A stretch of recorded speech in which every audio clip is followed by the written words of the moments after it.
Oke,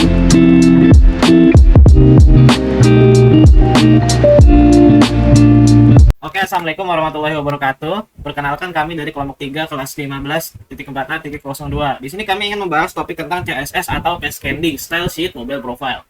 Itu judul dari kami. Lanjut. Nah, di sini adalah tim-tim kita. Yang pertama Bella Intan Olivia dengan NIM sekian yang berada di kotak kedua. Lalu Umi Laila berada di kotak 1 dengan NIM sekian, dan Nicholas Aldo Widrantanto dengan NIM sekian yang berada di kotak ketiga, dan termasuk yang terakhir adalah ada saya sendiri dengan NIM sekian yang berada di kotak keempat. Lanjut. Nah, seperti biasa sebelum kita memulai topiknya, kita harus tahu dulu apa itu yang kita bahas. Nah, sini kami akan membahas apa itu CSS. Nah, di sini kita hasil dari observasi kami dan hasil dari pencarian kami, di sini kami simpulkan bahwa CSS adalah singkatan dari Case Scanning Style Sheets, yaitu bahasa yang digunakan untuk menentukan tampilan dan format halaman website. Dengan CSS, Anda bisa mengatur jenis font, warna tulisan, dan latar belakang halaman. Lanjut.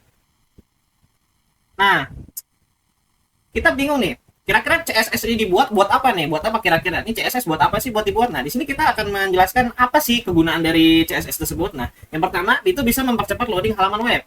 Yang kedua, memudahkan pengolahan kode. Yang ketiga, menawarkan lebih banyak variasi tampilan. Yang keempat, membuat website tampil tapi di semua ukuran layar dan sebagainya. Itu yang kami temukan di pencarian kami. Lanjut. Nah, contoh-contohnya apa aja sih? Nah, di sini kita udah menemukan 5 lebih contoh ya yang dari CSS ya, yaitu yang pertama menentukan format paragraf. Yang kedua, mengubah warna link.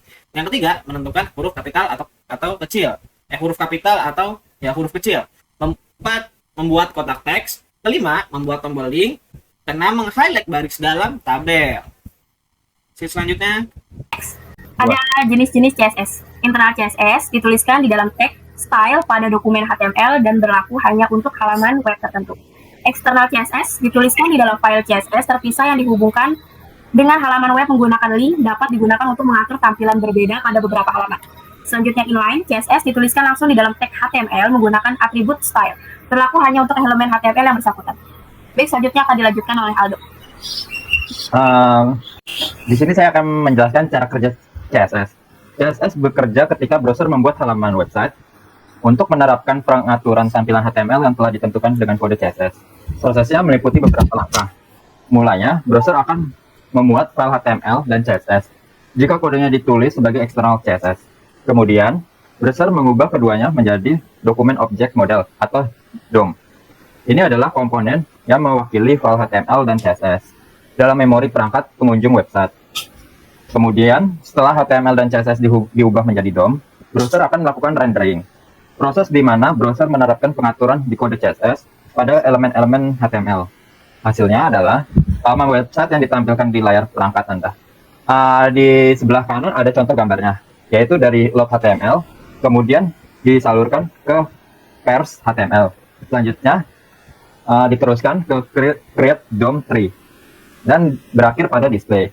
Nah, pada pers HTML, di bawahnya ada load CSS. Kemudian diteruskan ke pers CSS, dan kemudian diteruskan kembali ke bagian create DOM tree. Selanjutnya, saya akan menjelaskan mengenai Android dan aplikasi di dalam. Yang pertama, pada pengertian.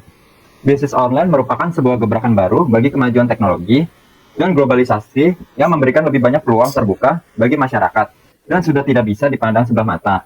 Banyak masyarakat yang sudah tertarik berbelanja segala kebutuhannya cukup dari rumah dan tidak perlu pergi keluar rumah, yang mungkin bisa menghabiskan lebih banyak biaya dan waktu. Dengan adanya biaya bisnis online, kita bisa melakukan transaksi antara pihak penjual dan pembeli.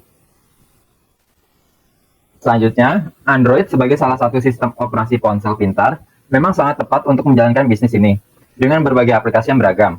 Kita bisa memanfaatkannya secara gratis untuk menjalankan bisnis. Selanjutnya kelebihan dan Android yang akan dijelaskan oleh Bella Intan.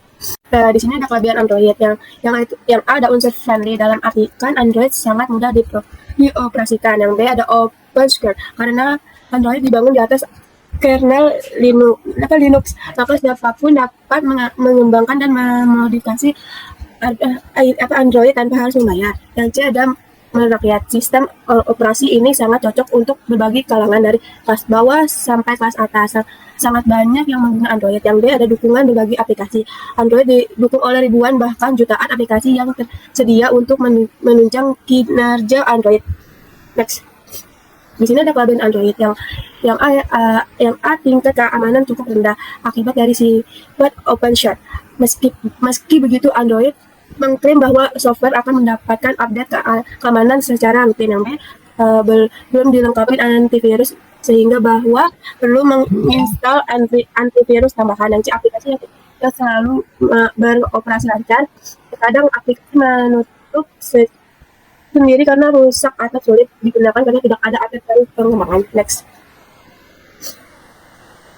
Di sini ada fungsi utama Android. Secara umum, Android berfungsi sebagai sistem operasi sebuah perangkat mobile. Sistem operasi ini akan memproses perintah dari pengguna untuk membuka program aplikasi baik untuk mengetik, melacak, mengirim atau mendengar. Agar semua berbagai optimal, Android akan memahami beberapa besar suatu proses atau aplikasi menggunakan kinerja CPU, memori, dan perangkat input maupun output. Lainnya, sistem operasi komputer Android juga berfungsi untuk memberikan akses antarmuka menggunakan supaya gadget kamu bisa berkomunikasi dengan gadget lain. Next. Antarmuka Android. Android memiliki tampilan yang simple namun elegan, fleksibel, dan sangat mudah digunakan user friendly. User dapat memodifikasi tampilan antarmuka Android dengan sangat mudah karena sudah banyak aplikasi pihak ketiga yang dapat membantu untuk memodifikasinya. Biasanya setiap perusahaan smartphone mengeluarkan tampilan Android yang berbeda-beda. Hal ini untuk membedakan produk antara satu perusahaan dengan pesaingannya. Next. Di sini ada Z. Oke. Banyak orang bertanya-tanya ya di sini ya. Bagaimana sih cara mendapatkan aplikasi Android? Nah, di sini saya akan menjelaskan nih. Bagaimana sih cara mendapatkan aplikasi Android? Nah, aplikasi Android merupakan hal pertama yang dicari bagi para penggunaan Android. Karena bisa mendapatkan aplikasi yang diinginkan dari mulai yang gratis, bisa dibilang atau bahasa kerennya itu free apps, hingga yang berbayar. Mungkin yang kita tahu yang berbayar ini kayak mungkin seperti game-game berbayar dan yang lainnya. Nah, tempat untuk mendapatkan aplikasi Android yang pertama adalah Google Play. Nah, di dalam Google Play terdapat ratusan banyak bahkan ribuan aplikasi dari yang gratis hingga yang berbayar. Mungkin ada juga di operation system lain kayak iOS itu bisa dari kalau yang kayak lain itu iOS itu bisa dari App Store. Lanjut. Nah, oke itu aja Bu presentasi dari kami Bu Sandra selaku Bu dosen kami. Terima kasih banyak. Itu aja. Wassalamualaikum warahmatullahi wabarakatuh.